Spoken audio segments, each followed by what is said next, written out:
வணக்கம் தோழர்களே.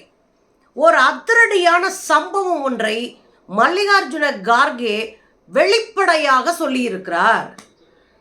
இந்த பகல்காம் தாக்குதல் 3 நாளைக்கு முன்னாடியே மோடிக்கு தெரிந்தும் அவர் வேடிக்கை பார்த்தார் அப்படின்னு ஒரு குண்டை தூக்கி போட்டிருக்காருங்க.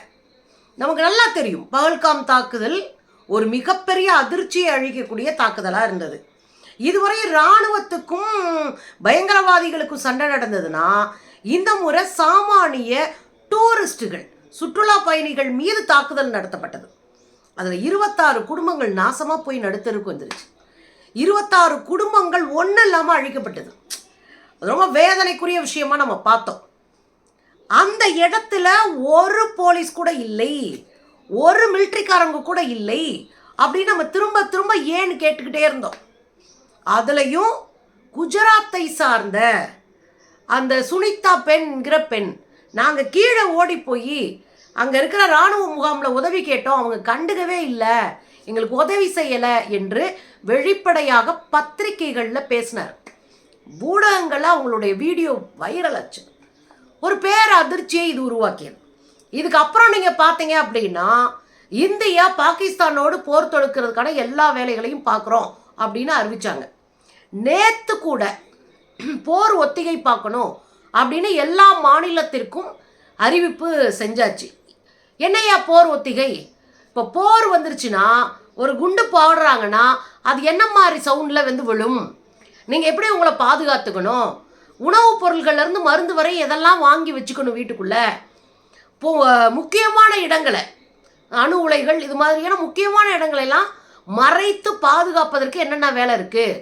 இப்படி பல விஷயங்களை போர் ஒத்திகையாக அவங்க பயிற்சி கொடுக்கணும்னு சொல்லி முடிக்க, இன்னைக்கு ஒரு அதிர்ச்சிகரமான ஒரு சம்பவத்தை காங்கிரசினுடைய தலைவர் மல்லிகார்ஜுன கார்கே அவர்கள் வெளிப்படையா மேடையில் பேசி இருக்கிறாரு.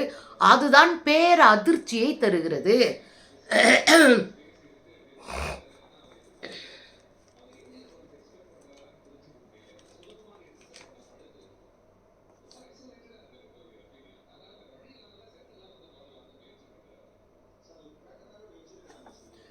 ஜார்க்கண்ட் மாநிலத்தில் ராஞ்சியில் ஒரு பேரணி நடந்தது. அந்த பேரணி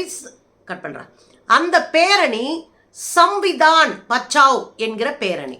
சம்விதான்றா அரசியல் சாசன சட்டம், பச்சாவ் என்றால் பாதுகாப்பதற்கான ஒரு பேரணி, அரசியல் சாசன சட்டத்தை பாதுகாப்பதற்கான ஒரு பேரணி அப்படின்னு அவங்க ஒரு பேரணியை நடத்துகிறாங்க. இந்த பேரணியில் முடிஞ்சோடனே பொதுக்கூட்டத்தில் மல்லிகார்ஜுன கார்கே ஒரு அதிர்ச்சிகரமான செய்தியை பேசுகிறார். அதுதான் இன்றைக்கு ஊடகங்களில் வைரல் ஆகுது. என்ன சொல்றாரு? இந்த பகல்காம் தாக்குதல் நடப்பதற்கு 3 நாளைக்கு முன்பே இந்திய உளவுத்துறை அரசுக்கு, மோடிக்கு 3 நாளைக்கு முன்னாடியே தகவலை சொல்லிட்டாங்க.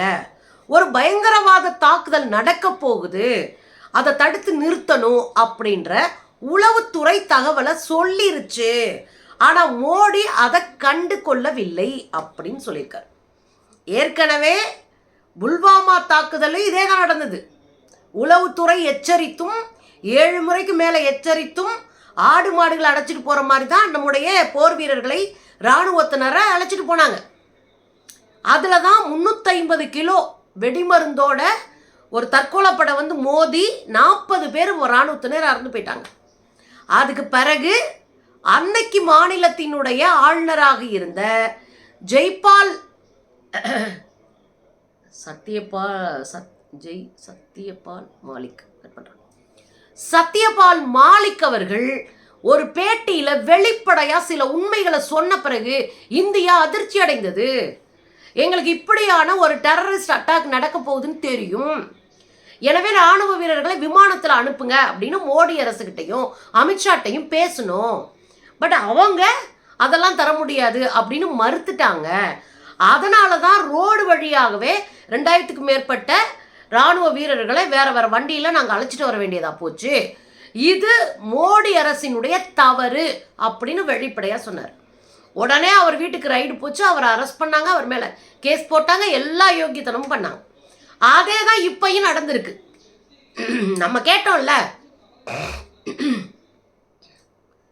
நம்ம கேட்டோம்ல, தொடக்கத்திலே நம்ம கேட்டோம்ல, ஏங்க ஒரு போலீஸ்காரங்க இல்லை, ஒரு இராணுவ வீரர்கள் இல்லை, என்னங்க பண்ணிட்டு இருந்தீங்க? நீங்கள் அங்கே 3 வகையான இராணுவத்தினர் இருக்கிறாங்க. துணை இராணுவ படை தனியாக இருக்குது, எல்லை பாதுகாப்பு இராணுவ படை தனியாக இருக்குது, இராணுவம் தனியாக இருக்குது. இப்படி 3 படையும் இருந்துக்கிட்டு அங்கே மக்களுக்கு பாதுகாப்பு இல்லாமல் இருக்கே. அதை அவர் கேள்வி கேட்குறாரு. மல்லிகார்ஜுன கார்கே அதை கேள்வி கேட்குறாரு. இன்னொரு கேள்வி நாக்கப்படுங்கிற மாதிரி கேட்டிருக்காரு. ஏங்க, உங்கள் உயிருக்கு இந்த தகவல் உளவுத்துறை கொடுத்த பிறகுதான் மோடி உயிருக்கு ஆபத்து வந்துடும் என்று அஞ்சி அவர் கட் பண்ண மொத்தமாக இந்த இடத்துல ஃபுல்லாக மொத்தமாக கட் பண்ணேன். இந்த தகவலை உளவுத்துறை கொடுத்த பிறகுதான் மோடி காஷ்மீருக்கு போக வேண்டிய அந்த பயணத்தையே ரத்து பண்ணியிருக்கிறார். அதையும் மேடையிலே சொல்றாரு. அப்போ காஷ்மீருக்கு போகிற பயணத்தை ரத்து பண்ணிட்டு அவர் வரலன்னாரு. ஏன்? உங்கள் உயிர் அவ்வளோ முக்கியம்னா இங்கே இருக்கக்கூடிய சுற்றுலா பயணிகளுடைய முக்கியம் இங்கே இருக்கக்கூடிய சுற்றுலா பயணிகளுடைய உயிர் முக்கியம் இல்லையா என்கிற கோவத்தோடு கேள்வியை மேடையில் வைக்கிறார். நியாயம் தானேங்க? உங்களுக்கு தெரிஞ்சிருக்கு, நீங்கள் உங்கள் பயணத்தை ரத்து பண்ணுறீங்க, உங்கள் உயிரை காப்பாற்றிக்கிறீங்க. ஆனால் அதே அளவுக்கான ஒரு ஃபோர்ஸை இறக்கி பாதுகாப்பு கொடுத்துருக்கணும்ல மக்களுக்கு. மக்கள் ஆயிரக்கணக்கில் கூடுற ஒரு பகல்காம் மாதிரியான முக்கியமான சுற்றுலா தலத்தில் எப்படி பாதுகாப்புக்கு ஆளே இல்லாமல் போனாங்க? இன்னும் சொல்ல போனால் ஒட்டுமொத்த காஷ்மீரும் லடாக்கும் யூனியன் பிரதேசம் ஆன பிறகு 2ஆ பிரித்து யூனியன் ஆகிட்டாங்க. Ladakh union, Kashmir union. அப்போ யூனியன் ஆன பிறகு ஆளுநருக்கு பொறுப்பு இருக்குல்ல. இந்த படைகள் சிறப்பு சட்டம் இருக்கிறதுனால, இராணுவ சிறப்பு சட்டம் இருக்கிறதுனால படைகளை மேற்பார்வையிடுவது உள்துறை தானே, அமித்ஷா தானே. அப்போ ஏன் நீங்கள் பாதுகாப்பு கொடுக்கல? அந்த கேள்வி வரும்ல. அதைத்தான் மேடையில் கேட்குறாரு. நமக்கு இன்னொரு கேள்வி கூட இருக்குங்க. திரும்ப திரும்ப அந்த கேள்வியை நம்ம கேட்டுக்கிட்டு இருக்கோம். ஏற்கனவே கேட்ட கேள்வி தான். நீங்கள் இங்கே உண்மையிலே மக்கள் பாதிக்கப்பட்டிருக்காங்க, உண்மையிலே அவங்க மேலே உங்களுக்கு அக்கறை இருக்குது, உண்மையிலே கரிசனம் இருக்குது, உண்மையிலே வருத்தம் இருக்குன்னா நீங்கள் எங்கே வந்திருக்கணும்? உடனடியாக காஷ்மீருக்கு வந்திருக்கணும். நீங்கள் தான் அங்கே பாதியிலே உங்கள் பயணத்தை முடிச்சுட்டு ஓடி வந்தீங்களே. ஓடி வந்தவர் ஏன் உள்ளே உட்காந்துட்டு இருந்தீங்க டெல்லியில்? ஓடி வந்தவர் ஏன் பீகாருக்கு போய் தேர்தல் பிரச்சாரத்துக்கு போனீங்க? நீங்கள் எங்கே போயிருக்கணும்? காஷ்மீர் மக்களுக்கும் பாதிக்கப்பட்ட மக்களுக்கும் ஆறுதல் சொல்லக்கூடிய ஒரு தலைவனாக நான் பயங்கரவாதத்தை கொன்றொழிப்பேன் அப்படின்னு சபதத்தை காஷ்மீர் மண்ணில் நீங்கள் எடுத்துருக்கணும். ஆனால் நீங்கள் செய்யலையே. அந்த பக்கமே தலைவலிச்சு படுக்கலையே. அது பரவாயில்லைங்க. அங்கே போய் நின்றுக்கிட்டு பீகாரில் நான் ஒருத்தனால தான் ஒருத்தனால தான் இந்த நாட்டை காப்பாற்ற முடியும், இந்த பகைவர்கள்ட்ட இருந்து நான் இந்த நாட்டை காப்பாற்றுவேன், நான் தான் சௌக்கி தானே, அங்கே போய் உருட்டிட்டு வந்திருக்கீங்க. சரி, அனைத்து கட்சி கூட்டம் நடக்குதே, ஏன் பீகாரில் அந்த கூட்டத்தை தள்ளி போட முடியாதா? அந்த பரப்புரை பிரச்சாரத்தை தள்ளி போட முடியாதா? நலத்திட்டங்களை செய்யக்கூடிய மீட்டிங்கை தள்ளி போட முடியாதா? இந்த நாடு ஒரு அசாதாரண சூழ்நிலையில் இருக்கிற போது இந்த நாட்டினுடைய முக்கிய பொறுப்பில் இருக்கிற பிரதமர் மோடி அவர்கள் ஏன் அதை தள்ளி போட முடியாது? போட்டுட்டு அனைத்து கட்சி கூட்டத்தில் நீங்கள் பங்கெடுத்துக்கணும். அதுதானே நேர்மை, நியாயம், ஒரு தலைமைக்கு அழகு. அப்போ நீங்கள் அதுலேயும் பங்கெடுத்துக்கல. அங்கே ராஜ்நாத் சிங் அவர்கள் பாதுகாப்புத்துறை அமைச்சருடைய தலைமையில் அங்கே கூட்டம் நடக்குது.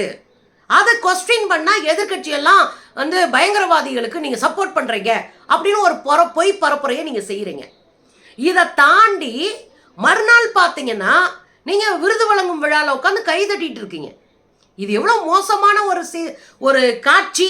பார்க்குறதுக்கே அருவருப்பால்ல. என் மக்கள் உசுருக்கு போராடிட்டு இருக்கும்போது 26 குடும்பங்கள் தங்களுடைய ஆணி வேரை தொலைச்சிட்டு நிற்கும் போது, கனவுகளோடு வாழ்ந்த பலரும் தங்களுடைய வாழ்க்கை துணை தொலைச்சும் போது, திருமணமே ஆன 7 நாளில் அங்கே வந்த தேனிலவுக்கு வந்த கப்பல்ஸ் ஒன்று இழந்து போய் நிற்கும் போது கொஞ்சமாவது மனசு உறுத்திருக்கணும்ல. உடனடி சர்ஜிக்கல் ஸ்ட்ரைக்குன்னு சொல்லிட்டு பயங்கரவாதிகளுடைய கூடாரங்கள் அழிக்கப்பட்டிருக்கணும்ல. இங்கே நீங்கள் வாயிலே தானே பேசிகிட்டு இருக்கீங்க. இன்னைக்கும் நீங்கள் வாயில தானே பேசிகிட்டு இருக்கீங்க. இதில் மல்லிகார்ஜுன கார்கே வெளிப்படையாக அறிவித்த பிறகு எவ்வளோ பெரிய அதிர்ச்சியாக இருந்துச்சு தெரியுங்களா? எவ்வளோ பெரிய அதிர்ச்சி! இது அங்கொன்று இங்கொன்றுமா ஆல்ரெடி இதை பேசுனாங்க. ஆனால் நமக்கு ஆதாரபூர்வமாக தெரியாமல் நம்ம அதை சொல்லக்கூடாதுல்ல, அதை குற்றஞ்சாட்ட முடியாதுல்ல. முன்னாடியே தெரிஞ்சுதான் இவர் இப்படி பண்ணாரு நமக்கு ஆதாரப்பூர்வமா தெரியாது. இப்போ ஒரு நாட்டினுடைய எதிர்கட்சியினுடைய தலைவர் பேசி இருக்கிறாரு. அப்ப அது முக்கியமான சான்றாதாரங்கள் கிடைக்காம அவர் பேச மாட்டாரு. அதனால நம்ம ஸ்ட்ராங்கா அதை நம்புறோம். ஒரு நாட்டினுடைய எதிர்கட்சி தலைவர் வெளிப்படையா கேள்வி வைக்கிறார். இதுக்கு பாஜக பதில் சொல்லணும். உங்களுக்கு 3 நாளைக்கு முன்னாடியே தெரிஞ்சோம் 26 குடும்பத்தை பலி கொடுத்துட்டீங்களே, எதுக்காக? அதுக்கு பின்னாடி என்ன அரசியல் இருக்கு? அடுத்த வருஷம் நடக்க போற 5 மாநில தேர்தலா அல்லது இந்த வருஷம் நடக்க போகிற பீகார் தேர்தலா? எதற்காக நீங்க மௌனம் காக்குறீங்க? எதற்காக அமைதி காக்குறீங்க? எதற்காக எங்க மக்கள் நீங்க பலி கொடுத்தீங்க? இந்த பலி கொடுத்ததுக்கு பின்னாடி இருக்கிற அரசியல் என்ன? நாங்க கேட்போங்க. நீங்க பதில் சொல்ற இடத்துல இருக்கீங்க.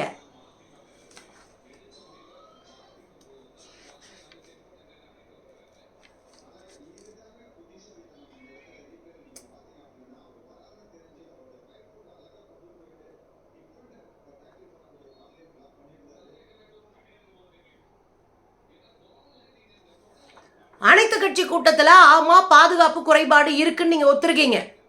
உங்களுக்கு 3 நாளைக்கு முன்னாடியே தெரிஞ்சிருந்தா எப்படி பாதுகாப்பு குறைபாடை நீங்க வச்சிருப்பீங்க? பாதுகாப்புக்கான அழுத்தமான ஒரு ஏற்பாட்டை நீங்க பண்ணியிருக்கணும்ல. உங்களுக்கு தான் 3 நாளைக்கு முன்னாடி தெரிஞ்சிருச்சுல. அப்ப இதை தடுக்கணும்னு முடிவு பண்ணியிருந்தா நீங்க படையை குவிச்சிருக்கணும்ல. அந்த சுற்றுலா பயணிகளுக்கு பாதுகாப்பு தந்திருக்கணும்ல. 350 கிலோமீட்டர் ஒருத்தன் நடந்து வந்து சுட்டுப்பிட்டு 4 பேர் போயிட்டே இருக்கிறான், அவனுக்கு பிடிக்கவே முடியலன்னா நம்ம என்ன சொம்பா அந்த நாடு? என்னங்க இது? ஒரு பயங்கரவாதி அவ்வளவு திமிரா தெனாவட்டா துப்பாக்கி எடுத்துட்டு வந்து என் மக்களை சுட்டு கொண்டுட்டு போயிட்டே இருப்பான். அவனை பிடிக்க கூட உங்களால முடியாது. ஆனா வாய்களையும் எங்களை பார்த்து கேட்பீங்க இவங்களாம் தேச துரோகி அப்படின்னு.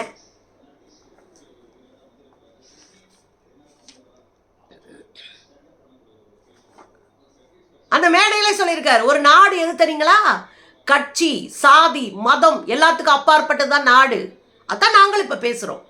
கொஞ்சம் கூட கூச்சம் இல்லாம உள்நாட்டில் இருக்கிற சாமானிய இஸ்லாமியர்கள் மேல பழிய போட்டுக்கிட்டு, காஷ்மீரி மக்கள் மீது பழிய போட்டுட்டு, அங்க 40க்கும் மேற்பட்ட இடங்கள்ல சுற்றுலா தலங்கள் மூடப்பட்டிருக்கு. இதுதான் சீசனே. இந்த சீசன்ல அவங்க சம்பாரிச்சு வச்சுக்கிட்டா தான் மிச்சம் இருக்கிற நாள்ல அவங்க சாப்பிட முடியும்.